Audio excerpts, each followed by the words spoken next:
Hello, everybody.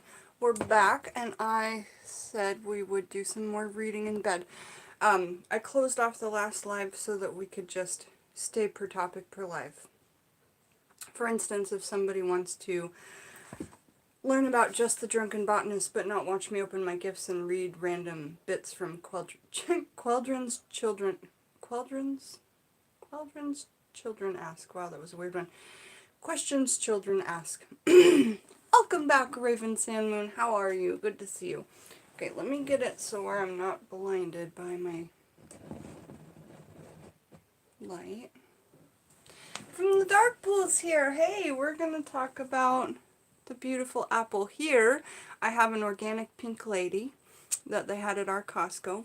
And you can even see the star in the end of the apple. I love to cut off the ends of the apples for dehydrating so that you slice it and then it's got a hole in it if you do just the very end. And also it's interesting because there are only certain parts of the apple that you'll cut and get that star shape out of. Good morning, Ricky. Good morning. Welcome back on Butterfly. Hey, Tangerine Layla and Michelle No Creations. People are back. That's exciting. Pat's back. Great. Okay, we're all here. Now, I love apples. The Pink Lady in particular is one of my favorite apples. It does have like a very sweet and sour taste, which I adore. They're really, really, really crunchy. Like, really crunchy and juicy, and they stay on my altar for a long time for Santa Muerte, which is over next to my dollhouse there. You can see the 3 Santa Muerte candles and then apples. Yep, that's that. But the apples that stay the longest on her altar that she likes for me, it's going to be different for everybody, but for me, she likes green apples, and they tend to stay nicest the longest, which means that they adore the offering. If something goes bad really quickly, like a flower goes bad really quickly, or your food offering goes bad really quickly, it's something that they don't fancy so much, but if it lasts quite some time, then they do fancy it.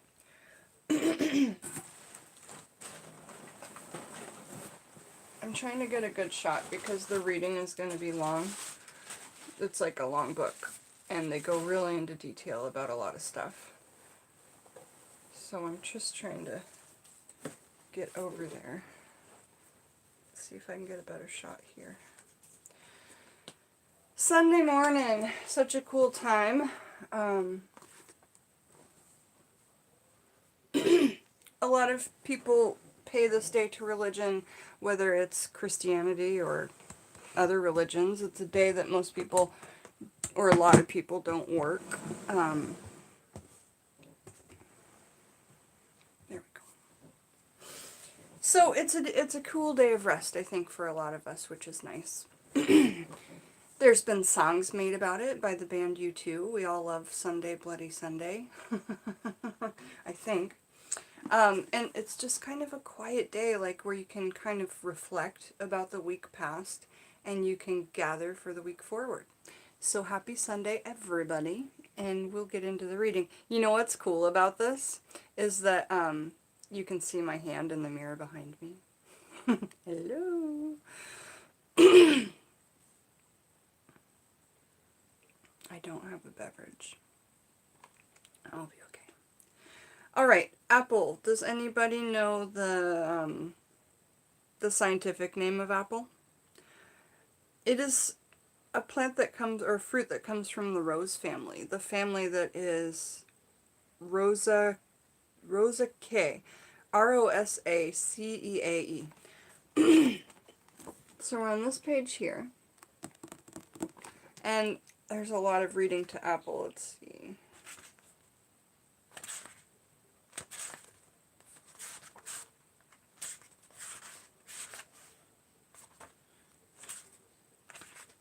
Goes all the way to barley, and so I think we've got like 8 pages or something. So the name for apple is Malus domestica. Malus domestica. Yeah, I should grab hot tea.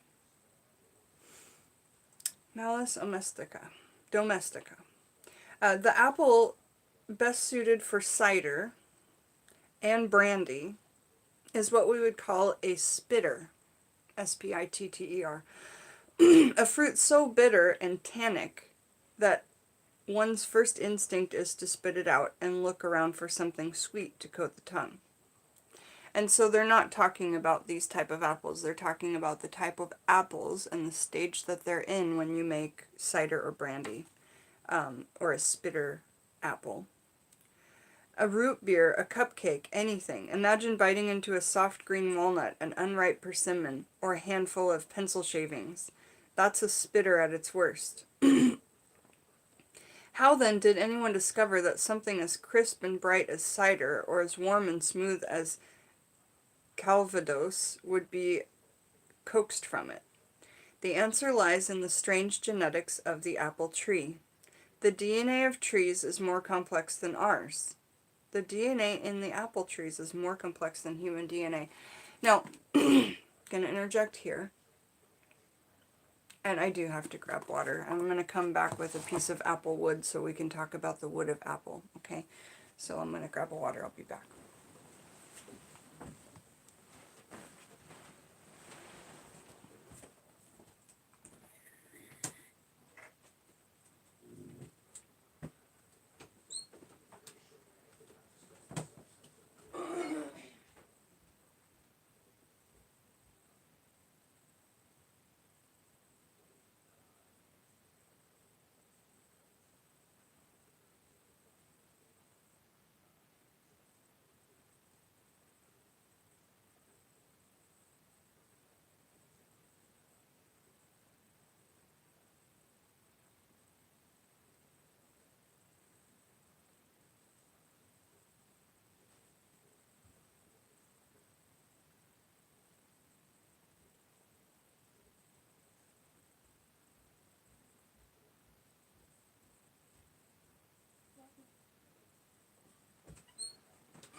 Okay.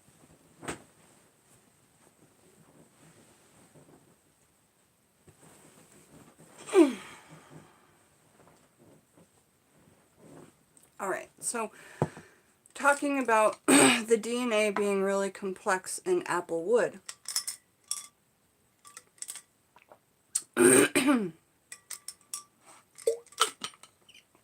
Alright, so that means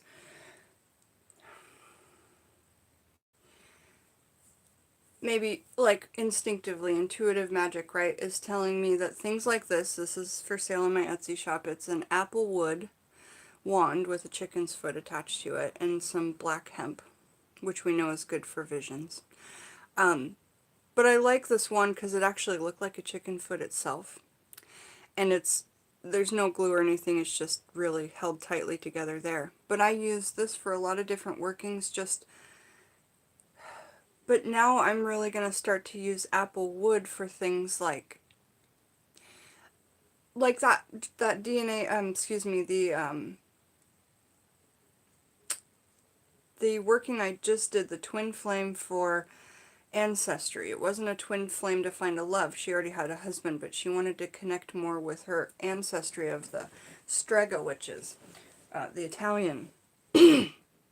So had I known this about apple wood before, I would have added some apple wood to that working, if that makes sense. Because its DNA is so complex. Another thing that it would be really good for is like, I would think just like strength, evolution, things like this. But you use it however your intuition calls to you and says.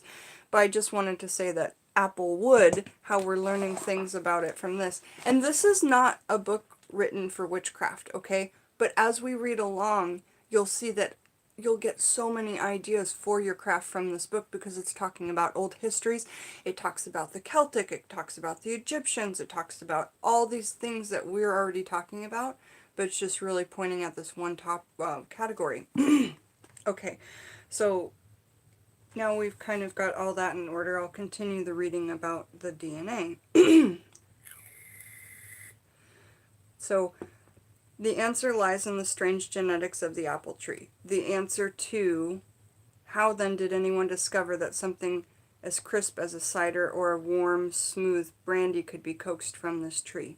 The answer lies in the strange genetics of the apple tree. The DNA of apple trees is more complex than ours. A recent sequencing of the Golden Delicious genome, I dry Golden Delicious down in my shelf, uncovered 57,000 genes, more than twice as many as the 20,000 to 25,000 that the humans possess. So apples have about twice as many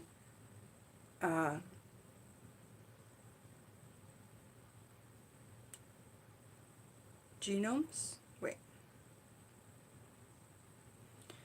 Well, I don't know what to say. Our genetic diversity ensures that our children will be somewhat unique, never an exact copy of their parents, but bearing some resemblance to the rest of the family. Apples display extreme heterozygosity, meaning that they produce offspring that look nothing like their parents. Plant an apple seed. I also dry apple seeds because they're poisonous, so to work in baneful workings. Yes, the DNA is twice more complex than ours. Where we have 25,000, they have about 50,000. We have 20 to 25,000, and they have about 50. So, yeah, I've recently added apple seeds to my witchcraft cupboard because just, you know, it comes up in Encyclopedia of Magical Herbs in seed workings, but also just thinking about the fact that there's small traces, not enough to kill somebody, but small traces of, I believe, arsenic in the apple seed. And so you can use that in workings, obviously. Hello again, Michelle. Welcome back, everybody. Hi, Uncle Badger. So everybody who's a mod, please, while I'm reading, please, please, please make sure that if we don't give any chances. I'm adding some moderators right now. But if somebody comes in the chat that you don't recognize and they're starting to say things, anything that sounds off, just please fix it for me. Put them in a timeout or just... yeah. Hey, Luna's here! Hi, honey, I love you. I'm adding you as a moderator right now. I'm so happy you're here. I didn't see that you were here till just now. Oh my goodness. So let me add some moderators. Just remember, you guys, no second chances. But, yeah, nothing's happening right now I'm worried about, but yes. Okay, so I've added some moderators. If you'd like to be a moderator for me, just let me know. Alright, here we are. Talking about apples. Beautiful apples. Really happy that you're here, Candy. Ah! So happy to see you live again. We were talking about you in the last live, I think, or the beginning of this one. Trying to find where I'm at. Okay, so plant an apple seed, wait a few decades, and you'll get a tree bearing fruit that looks like and tastes different from its parent. In fact, the fruit from one seed will be, genetically speaking, unlike any other apple ever grown. So they're like frickin' snowflakes. Now apples are more like snowflakes to me, or they're reminding me of it, because it says, in fact, the fruit from one seedling will be, genetically speaking, unlike any other apple ever grown at any time, anywhere, ever in the world. Now consider the fact that apples have been around for 50 million to 65 million years, emerging right around the time the dinosaurs were extinct and primates made their first appearance. For millions of years, the trees reproduced without any human interference, combining and recombining these intricately complex genes in a way a gambler rolls the dice. When primates, and later early humans, encountered a new apple tree and bit into its fruit, they never knew what they were going to get. Fortunately, our ancestors figured out that even bad apples make great liquor. And that's really cool. You know, here's what I'm going to say about this. Everybody feels different about what you should do with what you put on your altar for offerings. But what about these apples I have up on Santa Muerte's altar for loads of long periods of time? Perhaps I keep them and then I make them into a booze just for her, you know, or a booze that I share with her or something. I mean, I don't think, you use your intuition and you guys tell me if you think that I'm wrong on this one. But I feel like it's just such a waste to bury them because, you know, even though an apple's been sitting on a shelf for a month and it gets a little rubbery around the outside, it's still good to eat. It's still crunchy on the inside and juicy. It's interesting, like, because I've been so poor I've had to eat wrinkly apples. I know that most people might not have experienced that, but some of you have. And so I feel like, you know, knowing that you can even use your rotten apples to make booze out of apples, then why wouldn't we? Jackie's here! Hi, honey, how are you? So good to see you. So let's get back to the reading, and let me guys know what you think about making a liquor out of altar offerings. You know, that's what I offer her all the time is apples. She loves apples. Okay.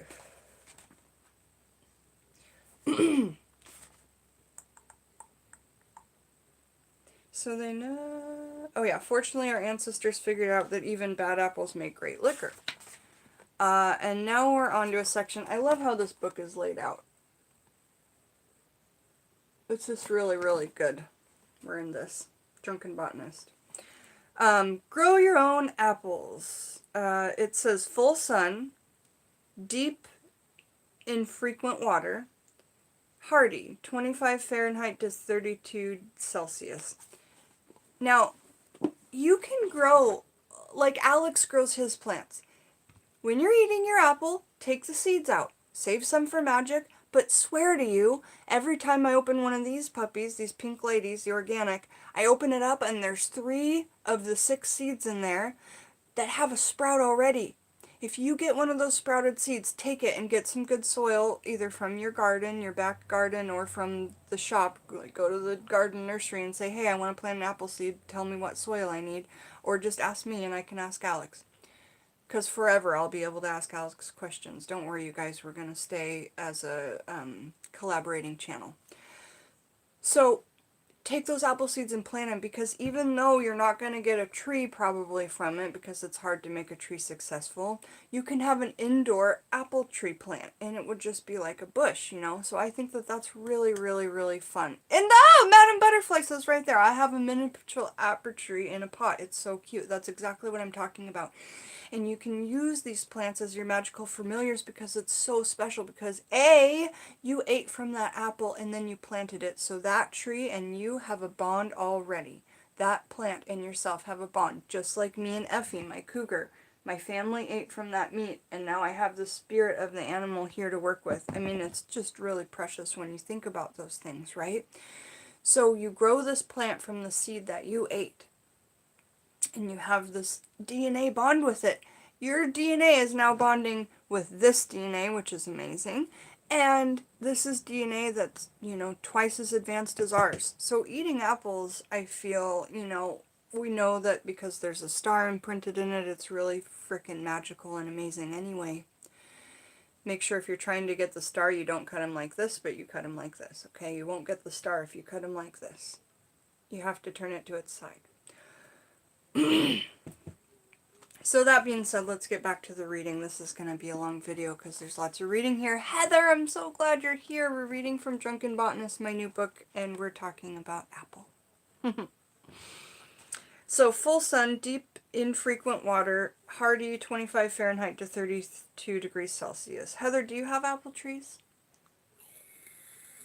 I bet that you do. And have you ever tried to plant an apple seed and grow it yourself, Heather? Alright, so now we're going to talk about apples. Selecting a tree. A good fruit tree nursery will carry a selection of cider apples, and they'll be called cider apples, and will offer advice on choosing the right apples for any climate. Different apple cultivators require a different number of chill hours. The number of hours between November and February between 45 below 45 degrees to break dormancy. So matching the tree to local winter weather conditions is important. So that means if I live in Seattle and you live in Louisiana, we're going to have very different types of apple trees that we need. So make sure to ask your gardener, the person at the nursery, I want an apple tree for this very climate, you know? Okay. Nurseries will also know whether a tree requires another nearby tree for cross-pollination. So you have to keep that in as a factor. Not all cultivators do. However, if you're just planting this to have an indoor plant, you're not going to need all of that. We're just talking about how to get it to fruit, right, Heather? Okay, Uncle Badger, we'll see you back soon. Heather says she does have apples that she's grown from seed. That's amazing! So an apple that you grew in an indoor pot, did you start it indoors and then once it got big enough, you took it outside? How long did you have to wait? How many months before you took it outside, Heather? Debbie says, oh, Debbie, I'm not sure. I just told my moderators to, hey, moderators, Debbie's okay. I'm not sure, Debbie, but it's all good. I told them to be uber protective of me because I've had under the bridge lurkers lately and you're new. They just didn't know. Moderators, Debbie's my friend. Thank you. Okay, rootstock. Apple trees are grafted to rootstock that will control the growth of tree, regulate production, and resist disease. M9 is a popular dwarf rootstock. I'm really sorry, Debbie. Don't worry about it. Nobody knew. Sorry. M9 is a popular dwarf rootstock, allowing trees to reach only about 10 feet in height. EMLA 7 reaches 15 feet tall. Debbie, if you want to type your comment again so I can see it, I would appreciate that. Heather, in pots outside, then you let them go through the winter season like nature. And that's a really good idea, because honestly, if you baby the seed too much, what's going to do when you put it outside? It's going to go into shock. So it's good to know, Heather, that you did the whole entire thing outside. And where are you at? What state are you in again, Heather? Okay, so thinning and pruning. Cider apples tend to go biennial, meaning that they bear fruit every other year, if they are not thinned. Large orchards spray chemicals on apple blossoms after most of the flowers have opened, which kill the open blossoms and significantly reduce the number that set fruit. Home gardeners simply pick a few apples from each cluster until the fruit is about the size of a grape. So they're really small. Ask a nursery or county extension office for pruning and thinning advice. They may offer workshops as well. And then it goes down to pesticides. One of the great advantages of cider apples is that the trees naturally resist pests. That's great. So you're going to have a way better chance of doing organics. Hey, Ashley Boo, how are you? Debbie, thanks for understanding. I really appreciate it. My friends are just really protective because I have a lot of people that do tend to pick on me. Just like everybody, but it's fine. So, mods, thank you, and Debbie, thank you. Alright. I totally would have, I've been in chat rooms where I've been put in timeout and didn't know why, and I got so angry, so I really feel in you. And I'm glad you asked. Why did I get put in timeout? I totally feel that. Okay. Alright. Trying to get the shot that I want. There we go. That's the shot that I want. Yeah, Ashley, everybody's here. We're drinking from, we're reading from the Drunken Botanist. We're drinking from the Reading Botanist. Pesticides, right. So one of the great advantages of cider apples is that the trees naturally resist pests, and if they do experience a little damage from bugs, it matters less because the fruit is just going to be crushed anyway. And like it said before in the reading, you don't even have to have perfectly good fruit. It can be a little bit rotten because it's going into a cider process anyway. You guys know I love my cider. Heather says, I have apple rust virus due to the high red cedar population and it's spread through the wind. So the cedar population is affecting Heather's apples. But I only need to spray with a copper fungicide to treat. That's awesome, and then you get copper in the apples essentially, which is amazing. Oh yeah, that's definitely a thing, Michelle Knoll. Isn't that cool? Gardening is so awesome. There's so many, like, organic gardening. So many cool books on organic gardening, you guys, man.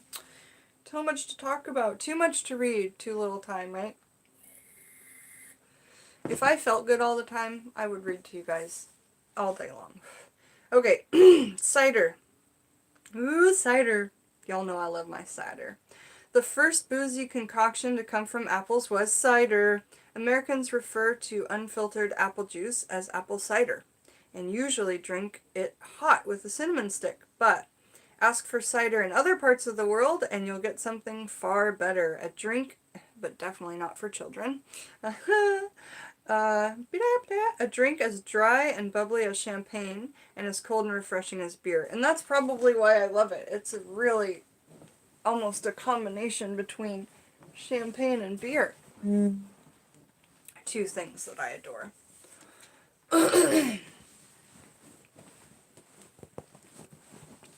I got so many messages yesterday from people who had back issues.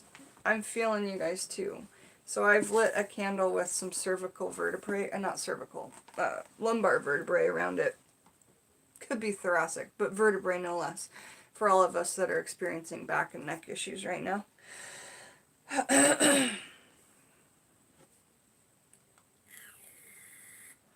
Okay, so bubbly like champagne, refreshing like beer. When we drink it at all in North America, we call it hard cider to distinguish it from the non-alcoholic version. But such a distraction isn't necessary elsewhere. The Greeks and Romans mastered the art of cider making. When Romans invaded England around 55 BC, they found that cider was already being enjoyed by the locals there. By that time, apple trees had long ago migrated from forests around Kazakhstan and were well established across Europe and Asia. It was in southern England, France, and Spain that the technique of fermenting and later distilling the fruit was perfected. Evidence of this ancient art can be found in the European countryside today, where large circular apple grinding stones used to like a big giant mortar and pestle made of boulders were used to crush the fruit are still half buried in the fields. Because the oldest orchards were seedling orchards, meaning that I have orchard dirt here with my tooth workings. Orchard dirt. It's a new kind of dirt I've been collecting. Hey, Lilacs! How are you? Like that, Ashley Boo? What was that 60s show called? Bewitched, and she wiggled her nose. And went dink. Alright, sorry, I got off track. Because the oldest orchards were seedling orchards, meaning that every tree was started from a seed, resulting in a mishmash of novel and never-before-seen apples, early cider would have been made from a blend of all the fruit in the orchard, not sweet enough. Interesting. Preserving heritage cider apples. Keeping the world's great cider varieties alive is no simple matter. During World War I, the front line of battle between the German and Allied forces happened to run right through the Simon Louis Fierre's famous apple nursery near Metz, France. The 1943 Battle of Kursk devastated a thriving nursery and orchard trade south of Moscow, in Russia. Today,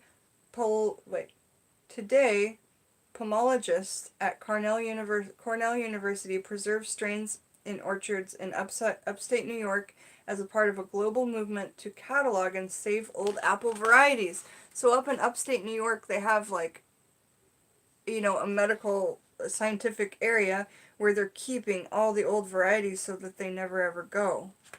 That's really, really cool. So more about cider. I've got to get this off of my bed. I'll be right back.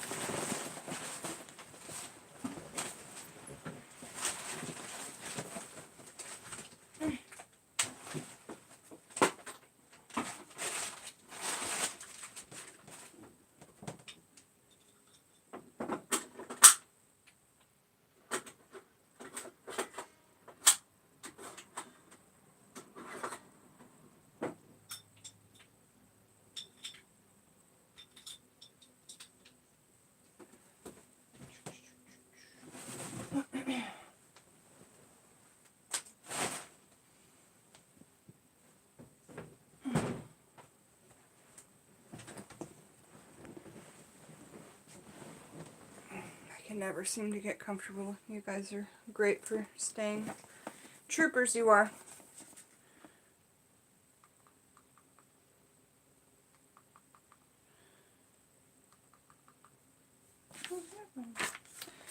So we're going to continue to talk about cider. Do you guys like cider? What is your favorite? I'd love to know.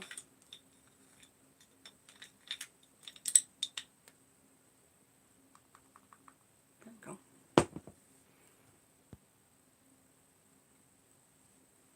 Not shy where. See, my message got deleted. You guys, as far as I know, Ashley's good too. What did you say, girl? So basically my moderators are just being very, very sensitive because I've been having under the bridge lurkers, but not lately, just in general when I go down to read I can't see anything. So, apple cider vinegar makes you puke. That's too bad because it's so good for so many things. That's what is my main shampoo is apple cider vinegar. And a lot of people are like, what?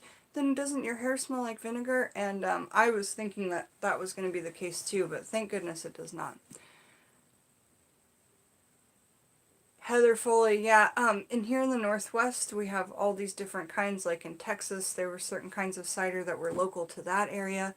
And it's cool to taste the different tastes between area because, you know, Texas will have way different apples than we do over here in the Pacific Northwest. So, interesting stuff. Alright, this has got a recipe next called a cider cup.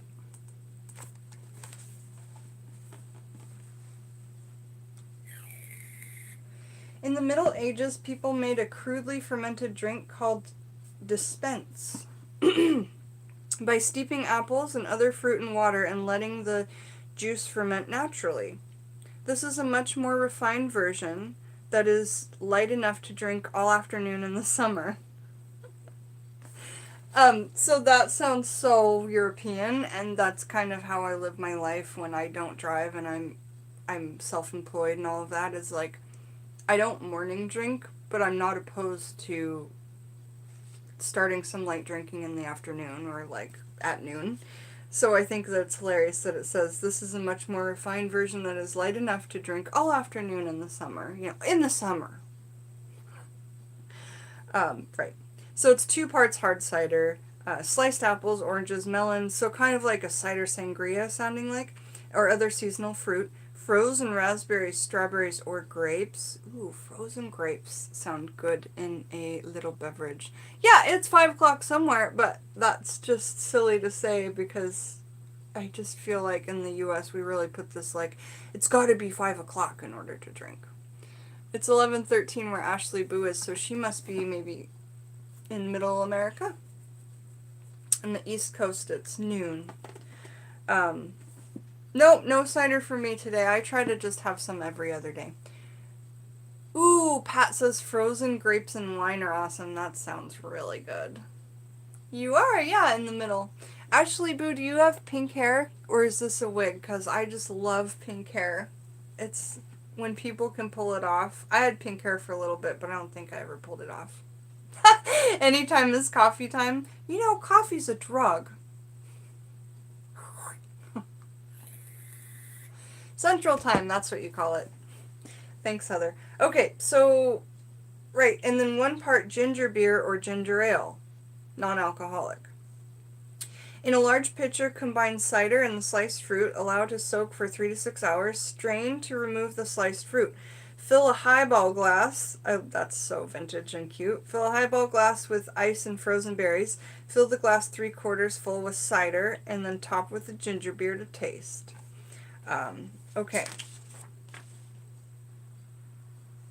And so when we were talking about cider before, because that little recipe just floated in the middle of a paragraph, which is kind of weird, it was saying, because the oldest orchards were seedling orchards, meaning that each one was started from seed, resulting in the mishmash of novel, never-before-seen apples, early cider would have been made from a blend of all the fruit in the orchard not sweet enough to eat. The only way to reproduce a popular apple cultivator was to graft it onto the rootstock of another tree, a technique that had been used on and off since 50 BC. Apple farmers started making clones through grafting, and Rose's popular varieties eventually acquired names. In the late 1500s, there were at least 65 named apples in Normandy. For centuries, many of the best apples for cider making have come from this region, all chosen for their productivity as well as their balance of acidity, tannin, aromatics, and sweetness. In America, the toss of the genetic dice continued, with John Chapman, a man we know as Johnny Appleseed, establishing apple nurseries at the edge of the frontier in the early 19th century. He considered it wicked to start a tree by grafting, so he always grew from seed. I get that. I know that we graft, but I honestly feel like grafting is playing scientific God with plants, and to me, it's not something that I would do. Alex does it, but he's a gardener. He's not a pagan or a witchcraft worker or a Wiccan. And so to him, it probably doesn't matter as much. But notice in the chat that I've been deleting messages, but I've just come on the chat. Yeah, maybe maybe it's just a weird YouTube problem, you guys. Bye, Ricky. Love ya. Nice to see you. Yeah, Ashley, I think what happened was an accident because iKale just said that it said that it deleted your message, and yeah, you guys, let's just put it to YouTube. Sorry if messages are being deleted, but please stay if you wanna stay. I want you to stay. Yeah, Heather, it did sound like sangria. Oh, Madam Butterfly said, "Be right back. I have a working to attend to." That's excellent. Okay, so where are we at? Oh, right, we were talking about grafting and if it's like right. I don't know. It's honestly how you feel in your intuitive heart, but for me, I feel like it's playing God with plants, and that's why I don't choose to do it. But I mean, Alex does it, and I don't see anything wrong with him doing it. I don't know. It's not me. As long as it's not me. Alright, so he always grew from seed because he didn't want to graft the way that nature intended. That means that early settlers grew and made cider from uniquely American apples, not the well-established English and French cultivators been growing across the Atlantic. Historians love to trot out statistics on cider consumption before the 12th century to demonstrate what lushes our ancestors were.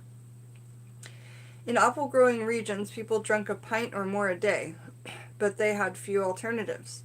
Water was not to be trusted as a beverage. It had cholera, typhoid fever, dysentery, E. coli, and a host of other nasty parasites and diseases, many of them not well understood at the time, but clearly originating in water. A mildly alcoholic drink like cider was inhospitable to bacteria. That makes so much sense. It really makes so much sense. It's a bummer they didn't get to have too much water in their diet, but, to have that mildly alcoholic beverage makes sense that it was just a safe way to do it, to stay hydrated-ish. I think alcohol is dehydrating, but a mildly alcoholic drink like cider was inhospitable to bacteria. It can be stored for short periods and was safe and pleasant to drink even at breakfast. Everyone drank it, including children. Cider has always been low in alcohol because the apples themselves are low in sugars. Even the sweetest apples contain much less sugar than grapes. For instance, in a vat of cider, the yeast eat what sugar there is, turning it into alcohol and carbon dioxide. But when the sugar is gone, the yeast die off for lack of food, and then that's where your alcohol content stops, right? Leaving behind a fermented cider that contains only about 4 to 6% alcohol. Today, some cider markers bottle their product and then add another round of sugar and yeast, allowing the carbon dioxide to build up inside the bottle and create bubbles, champagne style. On the other end of the spectrum, so-called industrial ciders made by large-scale commercial distilleries may also contain non-fermenting sweeteners like saccharin or aspartame. That's gross. To give cider their sweetness. that the mass market demands. Gross. Sorry, but gross. And then at the bottom, it's got this little picture here, which I'll try and read to you, about different apple types. I'm going to get to the chat as well and see what's going on in chat.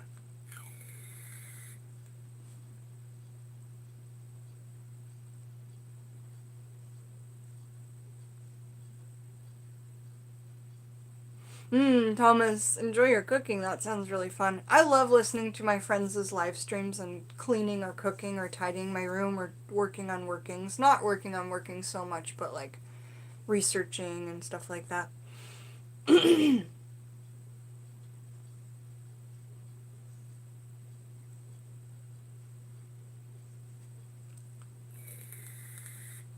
Yeah, Thomas, does it have bacon in it? Whatever you're cooking? My brother loved your strength card, by the way, Thomas. I showed my brother. My brother is an amazing artist. He's had gallery shows in downtown Seattle. He's sold paintings for thousands and thousands of dollars, so I really look up to him. I've shown pieces of his art on my channel before. But anyway, I showed him my cards last night, and it was so crazy because he is not into magic or anything. He's spiritual, but he's not into magic or what we do. He's working on his own deck. He's going to make a 300 card oracle deck that are just words, but his art is going to be the way he writes the text of the words. And so it's so random that I only see him like once a year. I see him, I show him the art project I'm up to, and he's doing the same type of thing. But he was so impressed with my tarot deck. And he was like, I'm so glad you didn't put words on it. I'm like, no, because I want you to try and have to figure out what the card is and also for them to be intuitive and blah, blah, blah. But anyway, it was just like absolutely amazing. He's like, Jen, this is probably the best stuff I've ever seen you do for years. And it was just so nice to hear that from somebody who's a truly a paid artist and, does these things. So, all right. Let's talk about classification of apples for cider making. So sweet has low tannins, low acidity. These are the Golden Delicious, the Beignet Rouge, Wixon. Sharp would be low tannins, higher acidity, Granny Smith, Browns, Golden Harveys. Bitter sharp will have higher tannins, higher acidity. These are Kingston Black, Stoke Red, and Foxwhelp. Bittersweet, high tannins, low acidity. These are Royal Jersey, Dabinet, Muscadet de Dieppe. And now quickly we'll talk about Calvados and Applejack. There's more to apples than cider. In 1555, a Frenchman named Gilles de Guberville wrote in his diary that a visitor had suggested a way to make cider, highly alcoholic spirit from... He wrote in his diary that a visitor had suggested a way to make a clear, highly alcoholic spirit from cider. Once fermented, he explained, cider would be heated so that the alcohol would rise from the steam and collect in a copper pot, where it could be extracted in a bottle, and this sounds like a steam distillation type of thing. A little time in an oak barrel made it even better. The term for this spirit might have originally been eau de vie, V-I-E, and eau de, E-A-U-D-E, is something that's French, and you hear it before like the word cologne or perfume or, eau de vie.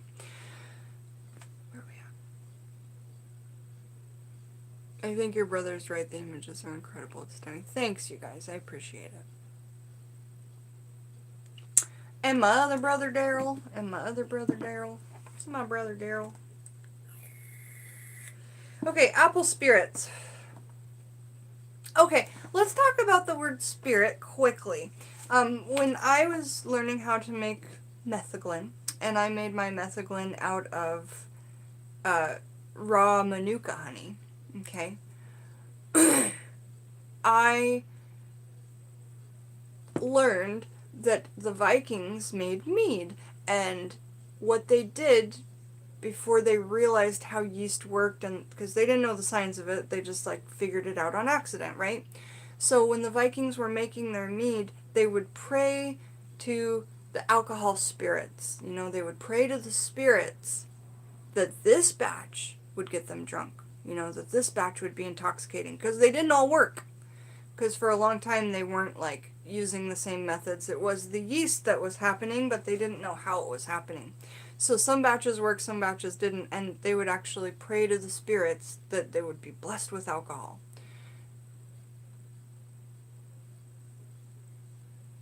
You have 3 cats named Daryl, or you did? That's hilarious. How did it turn out, Jen? Oh, it was amazing! My metheglin turned out amazing. It was the first time I ever did it.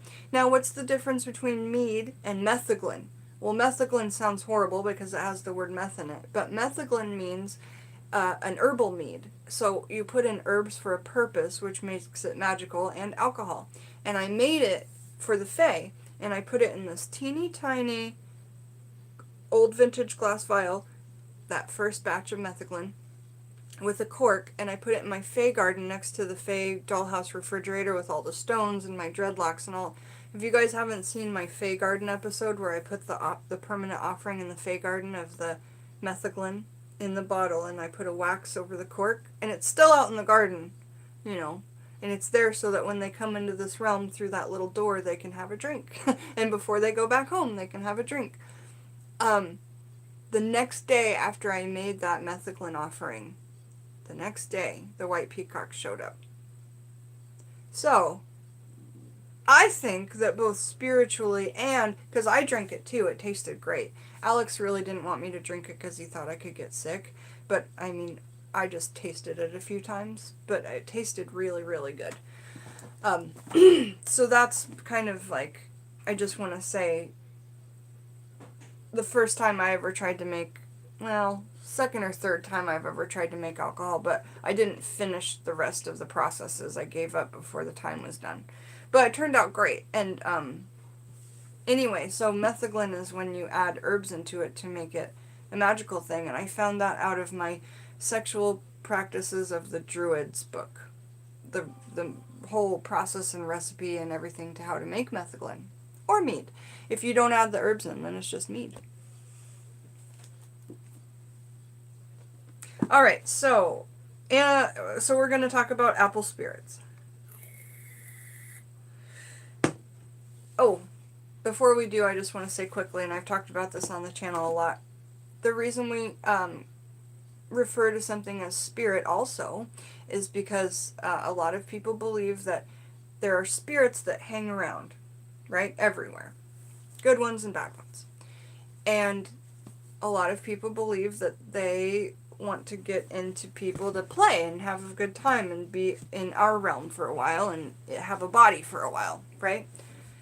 When humans drink alcohol, it lowers your inhibitions, it lowers your, like decision making, it lowers your, and when you drink a lot of alcohol, you're to a point where you're so vulnerable that you can get to a point where you black out. I, as well as a lot of people, believe that blacking out is when a spirit hops into your body and takes over. How many times have you or a friend of yours had too much to drink, and the things that you hear that you did the next day are things you would never do? Or people go, it was like it was somebody else, it wasn't even you. A lot of people, including myself, believe that at this point, spirits are taking advantage of you. So if you want to be a person who practices magic, and also a person that may be getting magic thrown at them in a way that might not be positive, I would drink as little as possible because your defenses are down when you're drinking. Not only to spirits who might want to hop in and play and have a lot of fun, which could ruin your life. It could ruin your life. But also if you're keeping your defenses up against other witches, which may be, throwing things at you. It's a smart thing to do to not get too intoxicated. For those reasons. So, let me look at the chat and then we'll talk about all the different apple spirits that we can make. Yes, that's why they call alcohol spirits, right? Interesting stuff. From the Dark Pool says, I saw that video of the Fae when I put my Fae stuff in the garden. It was amazing to see you meet the peacocks for the first time. Yeah, I was just like, oh my goodness, what is this? Okay, so what kind of spirits can we make from apples, you guys? Because I haven't mentioned them all yet. So, as many as you can think of, put them up in the chat right now. All the different spirits that can be made from apple. Hey Joyce, welcome! We're reading from this book, and right now we're saying as many spirits as we know that can be made from the apple. Right? So you guys type as many as you know, please. Think of as many as you can. Brandy? Yep, Heather. Definitely brandy. Yeah, go back and watch my videos. If you type in the Taxidermy Witch Fae, all my Fae videos will come up. Yep. Joyce says, or Heather says wine. Joyce says hard cider and apple beer. Excellent. Oh, and Tangerine says apple cider, apple butter, apple cider, apple butter that's fermented. What a great idea. If you have a recipe for that, Tangerine, I would love one. Yep. Calvados says apple. Exactly, Thomas. Ha! Ricky, you're hilarious. Okay, so ready, you guys? You've named them all except for two. Remember the new one we talked about? Eau de Vie? Eau de Vie? And also another one, which is the very last one. So there's still a chance, you guys, to be the person who knows the very last one if you can think of it. Okay, so apple spirits. Apple brandy. A generic term for a spirit distilled from fermented apple juice or mashed apples. Bottled at a minimum of 40% ABV, usually aged in oak. Oh god, apple blossom mead sounds so good. From the Dark Pool, you and me should make stuff together. Like, we have the greatest ideas. Okay, apple jack. In the United States, another term for apple brandy. Blended applejack contains at least 20% applejack. The rest is neutral spirits. And then we have apple liqueur, a sweetened, lower alcohol aperitif, about 20% ABV, and can be made from apples in a number of ways. One method would be add apple brandy to fermenting cider before the yeast have consumed all the sugar. The higher alcohol content kills the yeast, stopping fermentation and resulting in a sweet drink almost like a dessert wine with fresh apple flavor. Apple liqueurs may be aged in oak before bottling. And next we are going to talk about apple wine. Eau de Vie. It's like an apple or pear ultra refined brandy. Nice! That's awesome that you knew what it was, Joyce. Yeah, we were talking about Eau de Vie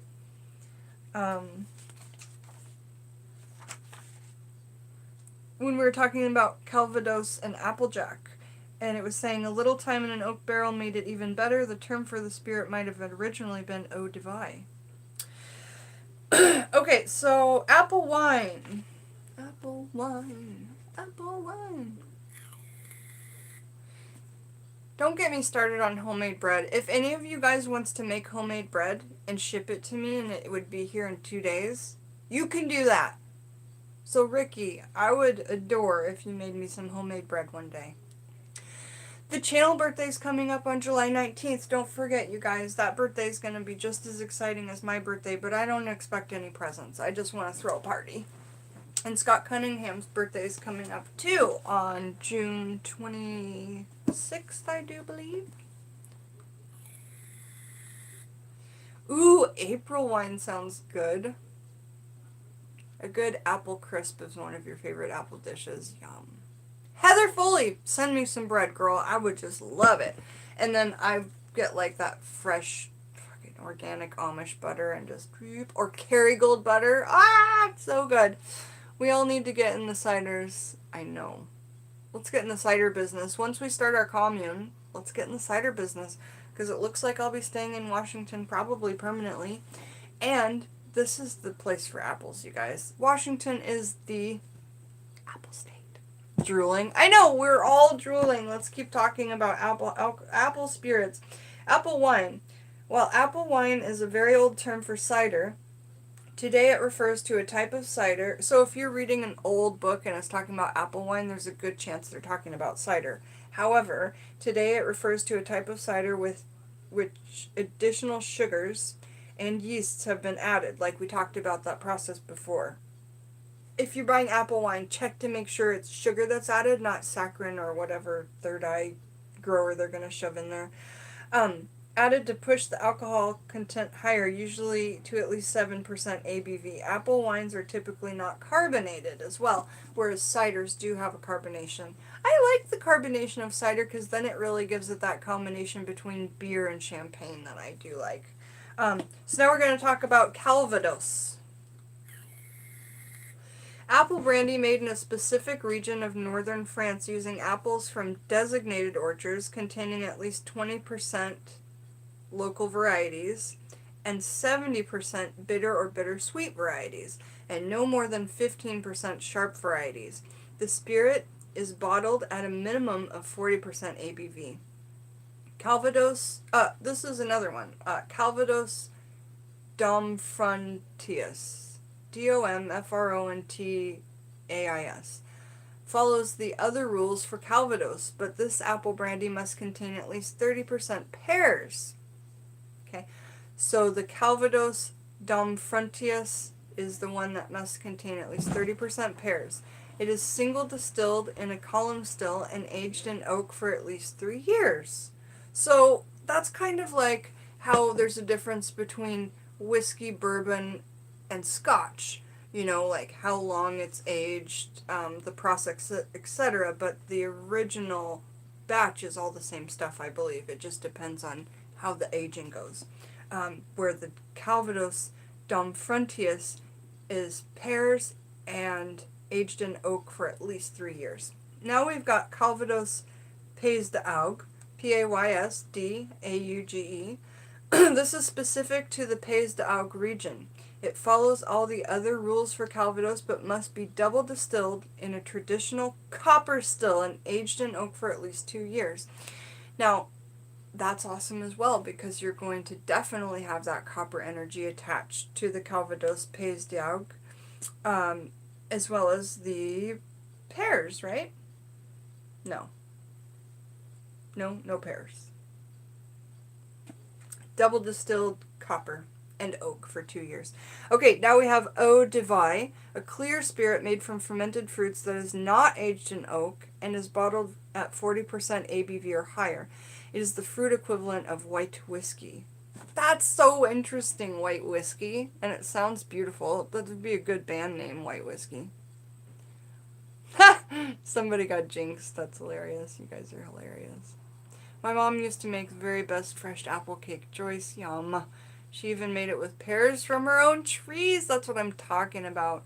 Hey, Elia Morningstar, it's been a while. So nice to see you. Hello, sweeties, she says. Hello, me lovelies. Okay, let's get back. Hey, freshwater fairies.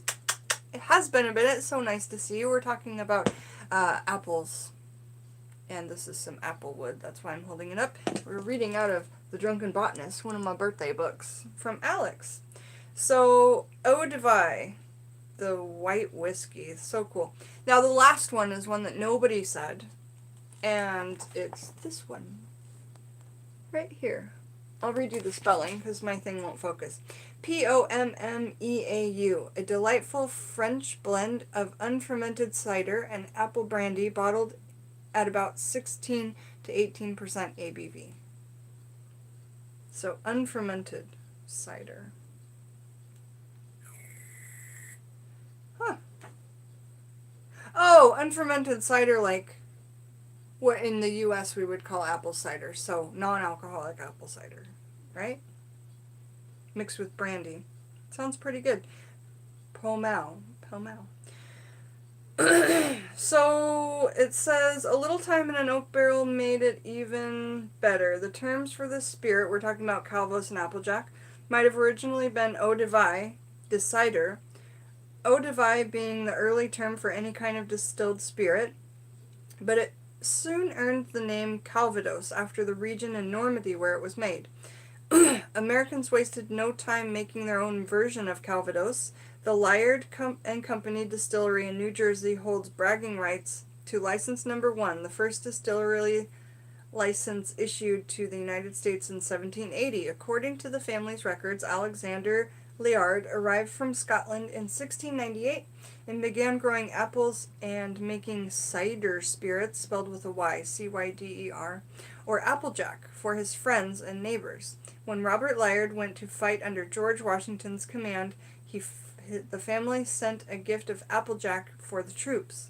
The family claims that Washington liked it enough to request the recipe and began producing it on his own farm, Mount Vernon. I've been there. But there is no record of applejack distillation at Mount Vernon. Cider, however, was regularly made for the Washington family, staff, and slaves. Colonists who lacked the technical skills to build a copper still found another way to do it. They'd leave a barrel of cider outside in the winter, let the water content freeze, and siphon off the unfrozen alcohol. I gotta tell you guys, you can do that with sake.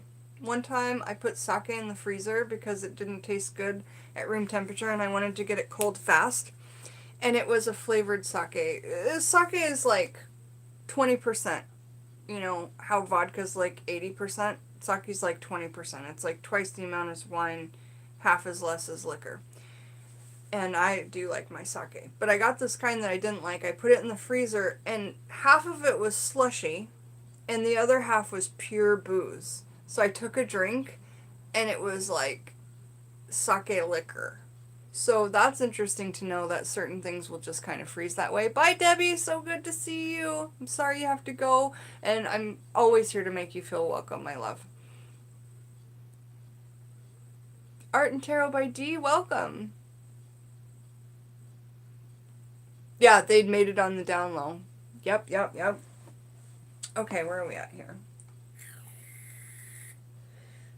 Colonists who lack the technical skills, right. Let the water freeze and siphon off the unfrozen alcohol.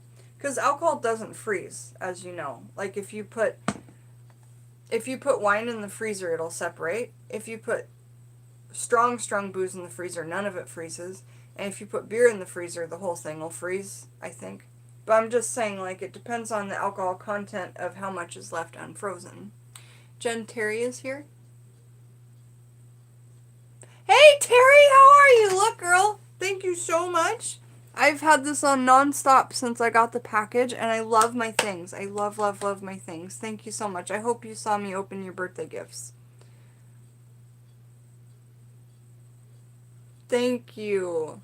Hey, and Brandy's here. Sorry, I'm doing laundry while listening. Did you see me open your gift, Brandy? Oh, so much fun. Okay, so where am I at? Right, so different alcohol contents will freeze. Some of them will freeze separate. Some of the whole thing will stay unfrozen. Just depends on the alcohol content. But I did want to tell you that you can do that, and I've done it before. So where are we at? The freeze distillation method was dangerous. With no way to extract the concentrated toxic compounds that can usually be removed during distillation, the alcohol contained high enough poison to contaminate the liver or cause blindness. Holy potatoes. That might have given Applejack an underservedly bad reputation, but fortunately better distillation methods prevailed. Apples also made a fine eau de vie. Rather than running fermented apple juice through a still, eau de vie is typically made from crushing whole apples into a mash, fermenting it, and distilling a high-proof clear alcohol. According to Cornell pomologist Ian Merwin, using whole crushed apples yields much higher levels of aromatics that give apple spirits their flavor. A good eau de vie made with mash fermentation tastes more like an apple than a Calvados does, he said. It also helps that it is usually distilled in a more sophisticated fashion, column still, which allows for more precise retention and aromatics. Calvados, by French law, must be distilled in an older style alembic pot still, which is a more traditional but less exacting method of distillation. Eau de vie are not finished in barrels, which means that the flavor comes entirely from the fruit and not from the oak. With Calvados, Merwin said, you're really just taking apple-based ethanol, which is a solvent, and putting it into oak to extract the oak flavors from it, which are admittedly nice in their own right, but there's not as much apple flavor in it when it comes out of the barrel. Don't don't tell that to a Calvados enthusiast. A nicely aged Calvados possesses a certain golden, sunlit quality that can only come from the apple. It is best enjoyed neat, and neat just means room temperature. That's the way I like my alcohols. Before or after dinner, or even in the middle of a meal. In Normandy, the phrase trou normand, or Norman hole, refers to a glass of Calvados served between courses to create a hole in the appetite and make room for the rest of the meal. That's hilarious because sometimes I don't like to eat dinner until I've had 2 beers because it makes me really hungry when I need my appetite. Oh no, that's okay, Terry. I recognized your name. I recognized your name and I knew I had seen it and said it before.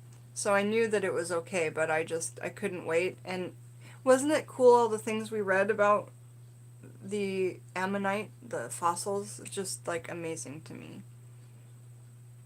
Oh, and Brandy, don't worry about the little bottle that broke. I'm just glad that nothing else broke and that I didn't cut myself. Everything was all good. Thank you for the gifts, you guys. You guys made my birthday so entirely special. I really mean that. Okay. The next thing we're going to talk about is a word that has 3 V's in it. I don't know if I've ever... the Jeopardy category that me and Lily were watching Jeopardy, she likes to watch Jeopardy, was words with 2 V's. And I'm all, vivisection, because I like to guess things while the categories come up. Anyway, this word has 3 V's. And it says the Vavilov affair. Vavilov. Russian botanist Nikolai Vavilov risked everything to preserve the wild ancestors of the apple tree. In the early 20th century, he traveled the world to identify the geographic origins of such important crops as apples, wheat, corn, and other grains, collecting seeds from hundreds of thousands of plants to establish a seed bank and advance the science of genetics. His goal was to improve crop yields for Russian farmers, but Joseph Stalin considered him an enemy of the state. Stalin had some funny ideas about science. He believed that a person's behavior could change their genetic makeup. So that habits learned in one lifetimes could be passed through in their DNA. Scientists who disagreed went to jail for it. Oh, Stalin. Oh, Stalin. Hey, Silver Willow, welcome back. So good to see you. Beer bloats you? It could be the gluten, hey? What do you think?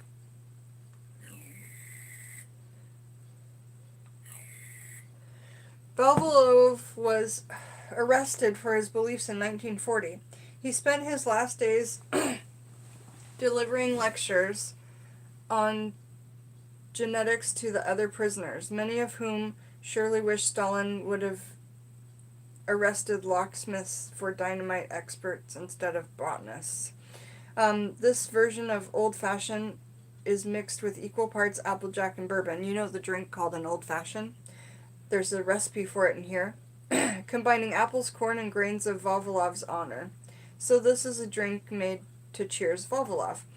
1 sugar cube, 2 dashes of Angostura bitters. Angostura bitters. Angostura. Those bitters are so good. It's a brown bottle, which you can reuse, a yellow cap, a white label with blue writing. I have a really interesting memory.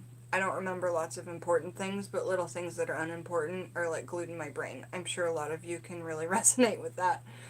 But anyway, those bitters I love to put into a frickin' peach Bellini, which is peach puree, champagne, and bitters. So good. Just a drop, Because I don't even like bitter stuff, but bitters are quite good for you, from what I understand. You eat flour and grain without issues? I don't know then. Because I'm definitely not a doctor. Terry, I love that you read magic about it. I only knew the history about 4 million years old. Yeah, I mean, it was amazing. Okay, so the sugar cube, the 2 dashes of Angostura bitters, 3/4 of an ounce applejack, 3/4 of an ounce bourbon, 2 slices of a sharp apple such as a Granny Smith or Fuji. Place the sugar cube in the bottom of an old-fashioned glass. Splash the bitters and a few drops of water on the cube and muddle.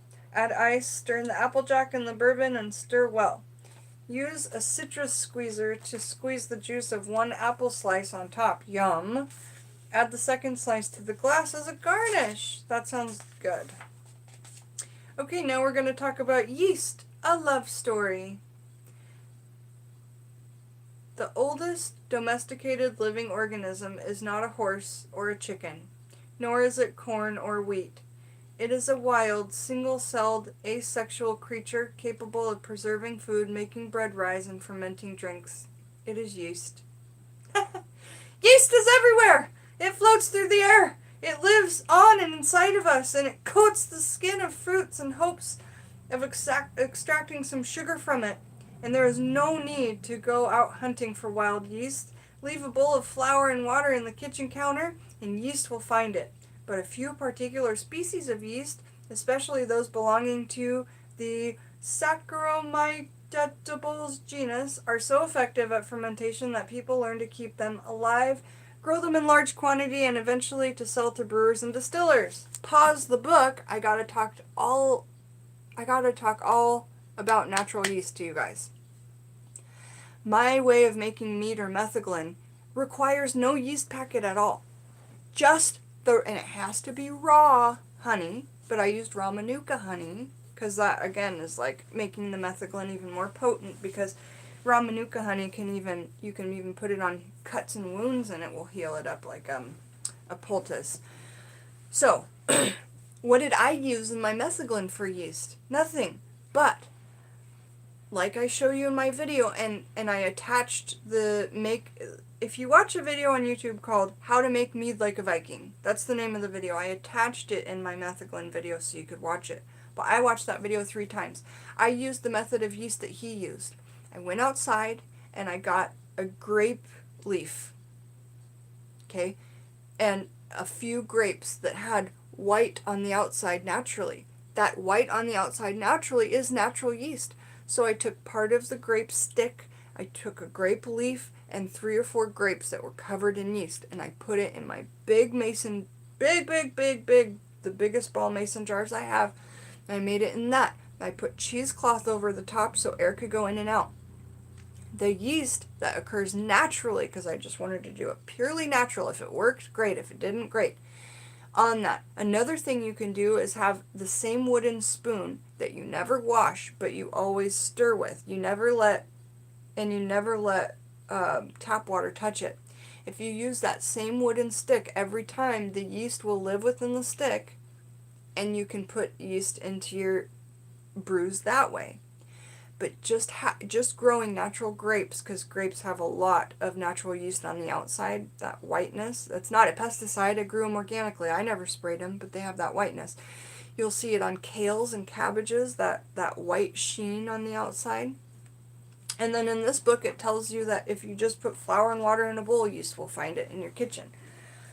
But the way I did it and the way I got alcohol was just yeast from nature, which was really awesome. Really, really awesome. Okay. So,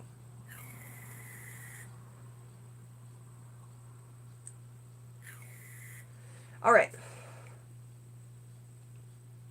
They're so effective at fermentation that people learn to keep them alive, grow them in large quantity, and eventually to sell them to brewers and distillers.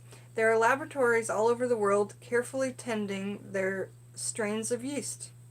Wineries, breweries, and distilleries are all often reluctant to remodel, move, or replace equipment for fear of destroying the native yeast that have taken up the residence and added their unique characteristics to the products. I totally feel that. Tests on identical batches of apple cider show that the particular strain of yeast can radically influence the flavor, introducing unique fruit and floral notes to finish the brew. The science of fermentation is wonderfully simple. Yeast eats sugar. They leave behind 2 waste products, ethyl alcohol and carbon dioxide. If we were being honest, we would admit that a liquor store sells it, chemically speaking, little more than the litter boxes of millions of domesticated yeast organisms wrapped up in pretty bottles with fancy price tags. That's hilarious if you picture your booze like that. Chemically speaking, it's little more than litter boxes for millions of domesticated yeast organisms. Love it. But as the waste products go, those of yeast are endlessly useful. We'll dispense with the carbon dioxide first. We'll discuss the carbon dioxide first. If the fermentation is taking place in a vat, the carbon dioxide simply escapes.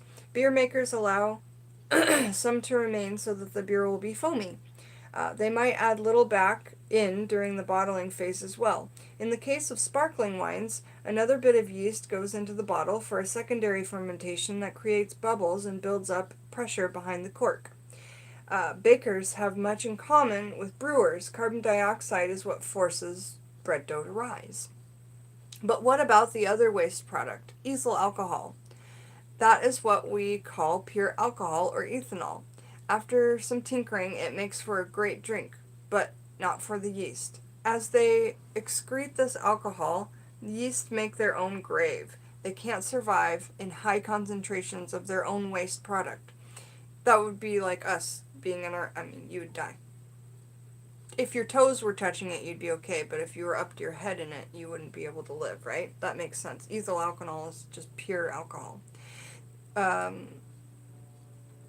As so, the alcohol content rises above about 15% and the yeast die off. That explains why, until distillation was invented, no human had ever enjoyed a stronger drink than beer or wine. Interesting. So that's how it ends for yeast. Either they run out of sugar and die of starvation, or they eat so much sugar that the alcohol they produce kills them. Either way, they die strong at what they do best, making drinks for us. I'm going to catch up on the chat, and then we're going to keep chatting about how much more do we have. Oh, not much. We've got 2 pages, and then it goes on to other stuff. But I do want to read to you every single category that falls in this book. Like, agave is the first one. We're reading apples. I want to read to you every single one that falls in here.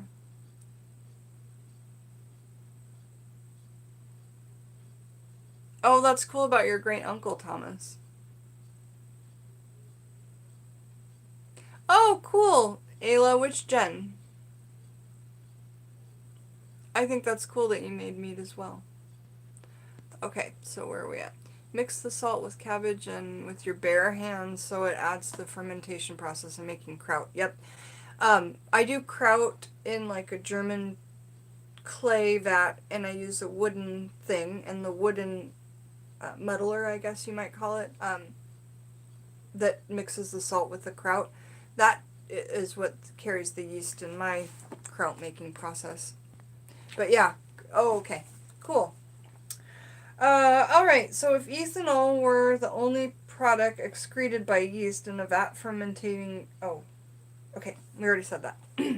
Many of these mistakes take place as the enzymes inside yeast cells try to do their job, which is to regulate chemical reactions. Think of an enzyme as a lock in search of a key.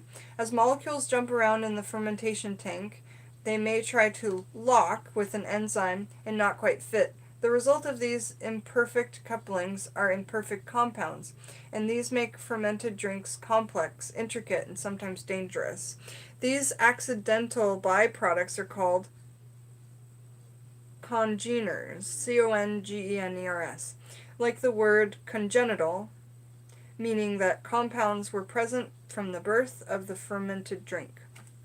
Some of them are quite toxic and have to be carefully removed during distillation. If these poisons are made during fermentation, why isn't beer or wine a deadly drink? First, brewers can control the fermentation process through their choice of equipment and particular strains of yeast that they use, and the temperature at which they allow fermentation to take place. Storing the fermented drink or aging it in oak casks, as winemakers do, causes further chemical reactions that can break down some compounds.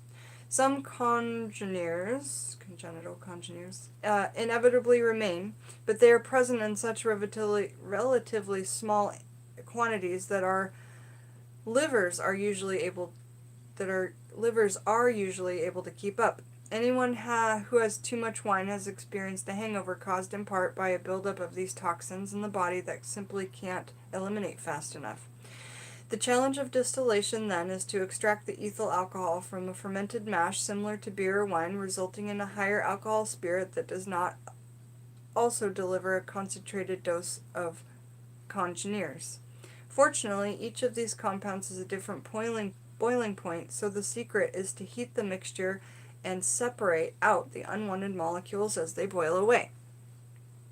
Light a fire under a vat of beer or wine, and toxic fusel oils evaporate first. Distillers call this the head of the distillation. It smells like nail polish remover. Gross! That makes me not want to drink beer anymore. At the Plymouth Gin Distillery, they recycle it as an industrial cleaner. Next, as the temperature continues to climb, comes the heart, the ethyl alcohol that is the goal of the distillation. At the end of the run come the heavier molecules that contain additional toxins, but also some of the more flavorful compounds that make whiskey and brandy taste so good. This section, the tail, must be cut off as well, but distillers may leave a little in to flavor their spirit. Knowing where to cut the heads and tails is the mark of a good distiller. I just got the craziest deja vu.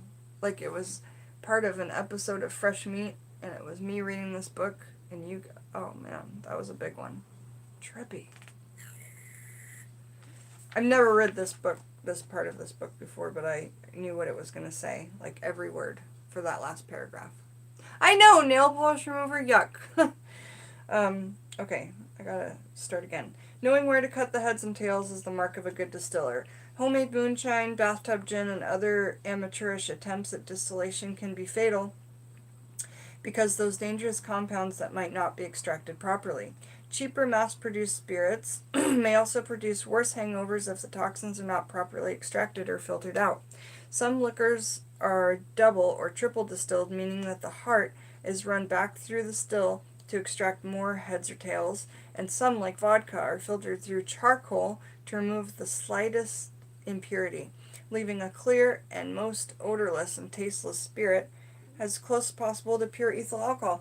I didn't know that vodka was run through charcoal. That makes it have some properties that we probably didn't think of, like cleansing, purifying, anti-negativity, interesting stuff. Acetone, right, that's what it is.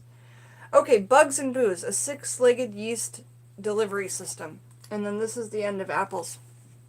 And then I'm going to tell you about all the chapters in this book. Yes, vodka is a good one for the soul. Hey, Katie Ross. Hello. Welcome. I don't think I've seen you in the chat before. Welcome to our chat. Reading from the Drunken Botanist, closing the chapter on apples.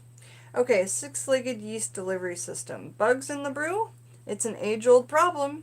Fermentation takes place in open tanks by necessity. Otherwise, the pressure from the carbon dioxide would build to dangerous levels. But when a vat of fruit juice... Yes, yep. It's nice when we get to make it to a live because we get to talk to each other in real time. Okay, so... Otherwise, the pressure from the carbon dioxide would build to dangerous levels. But when the vat of fruit juice or grain mash is left to brew in an old barn or warehouse, bugs will surely find their way in. And I put cheesecloth on the top of mine. I'm sure teeny tiny bugs got in, but as long as you're not doing a raw vegan thing, that's okay. They add B12. I mean, I don't know who wants to eat bugs, but at the same time, it's just kind of a part of it. Madam Butterfly, that's how I feel about Bacardi rum. I drank so much of it on my 16th birthday that I can never, ever even smell it again. Okay, this is not always such a bad thing. Lambic brewers in Brussels realized that some of their best strains of yeast come from insects falling from the rafters. In fact, yeast produce esters in order to attract insects, hoping that they will pick up the yeast and move it around. This makes bugs unwitting accomplices in the dance between sugar and yeast. And so now we're going to talk about all of the different fruits and vegetables and herbs that come up in this book, The Drunken Botanist. Okay, Amy Stewart. So the first one is agave, and then we have apples, which we read through. And then it goes to barley. And then after barley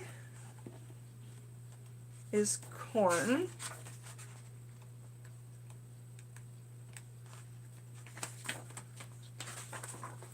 So after barley is corn.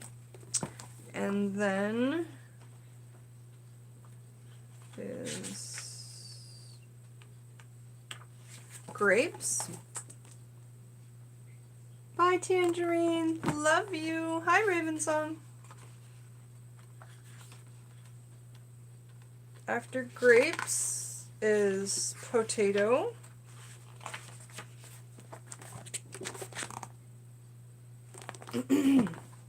After potato is rice. Yes, have a great Sunday to you too.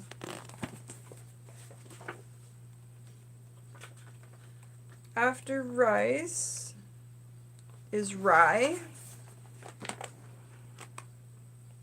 After rye is sorghum.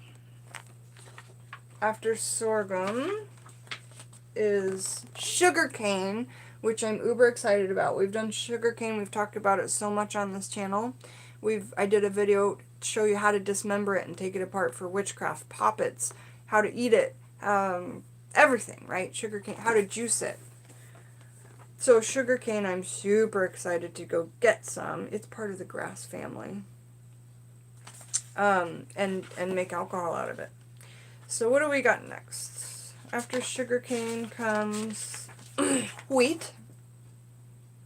Yeah, I love sugarcane too, Katie Ross. It's so, so, so good. And when you chew it and extract the juices and you have that cotton ball left over, save that. Make your poppets out of it for yourself or for someone else.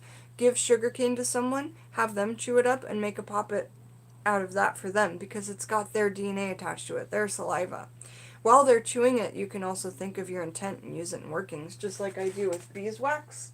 When I eat fresh honey that has beeswax, I chew it, think of my intent, and then put it and add it to workings. You can do that with sugarcane because a cotton ball kind of ends up at the end. Yeah, fun idea, right? I thought of that one all by myself. I'm sure other people have done it, but I thought of it on my own. We've got banana and cashew apple. We've got cassava.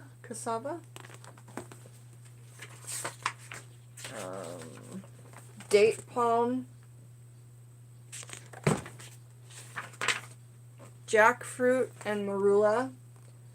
Jackfruits are those big, giant, spiky ones that are, like, huge, and they supposedly, that's where the taste of juicy fruit came from.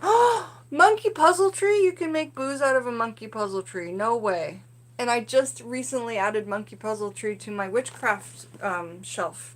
A branch fell down, making you hungry. Parsnip, which we know is in the UK. Jack-o'-lanterns are made out of parsnips. Or was that turnips? I think it was turnips. Never mind. Prickly pear cactus. I use those for magical inks. Look up my Taxidermy Witch magical ink videos and you can see how to make ink out of prickly pear cactus. But you can make booze out of it. We have Savannah bamboo and the strawberry tree.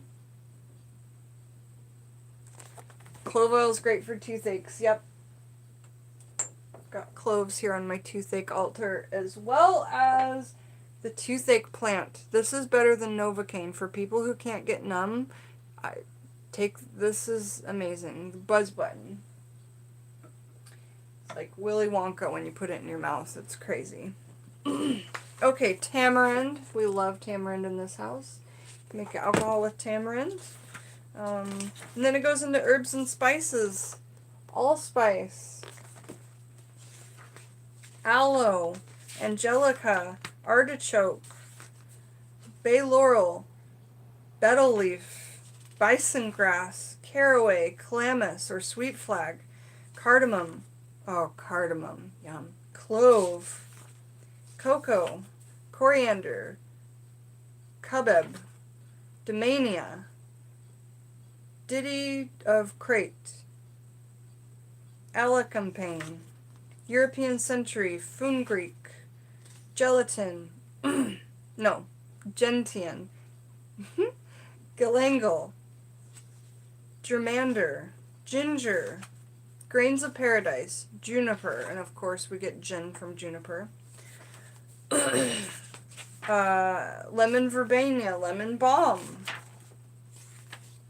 Anise, Anise and Hyssop, Fennel, Hyssop, Star Anise, Licorice, Maidenhair Fern, Sweet Sicily, Meadowsweet, Orris, Nutmeg and Mace, Pink Peppercorns. I love pink peppercorns and I have them. Oh, wow.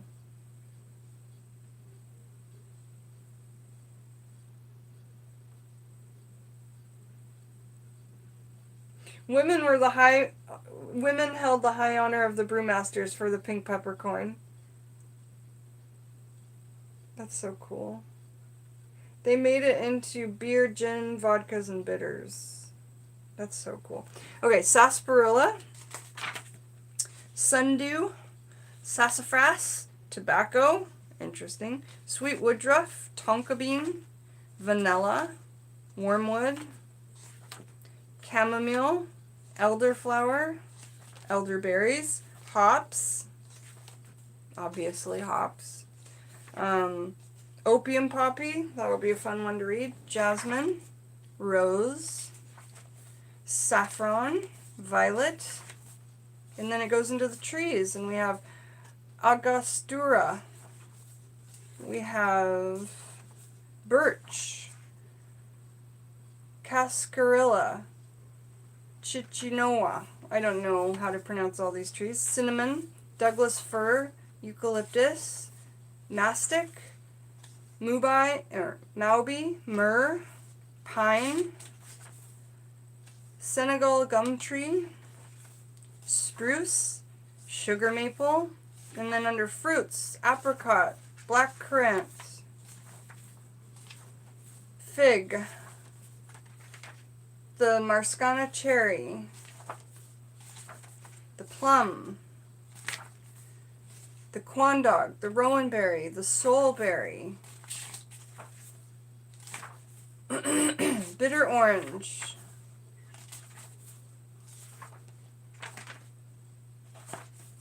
citron, chanado, grapefruit, lemon, lime, Meyer lemon, mandarin, pomelo. I use pomelo a lot in my craft.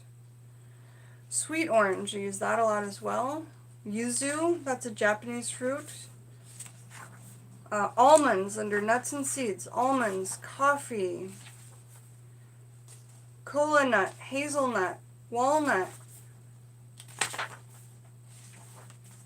herbs, spearmint, flowers, lavender, trees. What are we doing here in the back? Pomegranate, homemade grenadine, homemade vodkas, celery. What? They're getting everything. Celery, cucumber, melon, miracle fruit. That's awesome because I have miracle fruit. Pepper, pineapple, rhubarb, strawberry, tomatillo, tomato, watermelon. They're getting everything in here, you guys. Strawberry, pepper, like a pepper, not a peppercorn, but a pepper. And then at the end there's recipes, there's a glossary. This book is uber killer. I can't wait to read you chapter by chapter. I think apple and agave were the first two chapters and they're really long, but the rest aren't so long. And so we're going to get a lot of these in. So happy about my book, The Drunken Botanist by Amy Stewart. So you guys, whenever you see this title and then a word by it like apple or agave or walnut, it's me reading that chapter out of this book.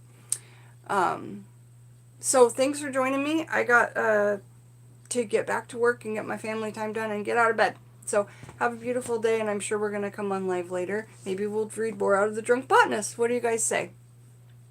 I love you all so much. Thanks for making my birthday week so amazingly fun. And I will see you all soon. Bye-bye.